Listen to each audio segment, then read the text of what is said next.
রব্বুল আলামিন কিয়ামতের দিন 7 আসমান 7 জমিন হাতের মুঠোয় নিয়ে এরকম ধরবেন। সুবহানাল্লাহ পড়েন। 7 আকাশ 7 জমিন আল্লাহর হাতের মুঠোয়। আমি যেরকম হাতের মুঠা করছি এরকম নাকি? না, যেমনটি আল্লাহর শানে খাটে ঠিক তেমন। সুবহানাল্লাহ বলেন। আল্লাহর সাথে কারো তুলনা হয়? তাহলে বলেন তো আল্লাহ দেখতে কার মতো? আওয়াজ করে বলেন, আল্লাহ আল্লাহর মতো। আল্লাহ কার মতো? ওয়ালাম ইয়াকুল্লাহু কুফুয়ান আহাদ, তার মতো কেউ নাই। তাহলে তিনি কার মতো? তার মতো। আওয়াজ করে বলেন বারুয়াখালী, তিনি কার মতো?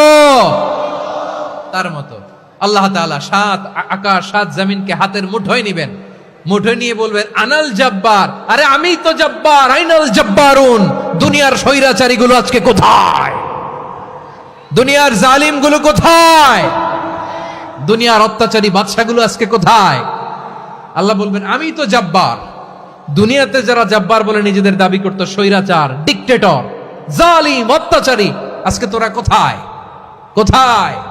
কোনো আওয়াজ নাই, কোনো খাওয়া নাই। ওই দিন কোনো টু শব্দ নাই। ওই দিন ক্ষমতা হবে এক সত্তার। চিল্লায় বলো, তিনি কে?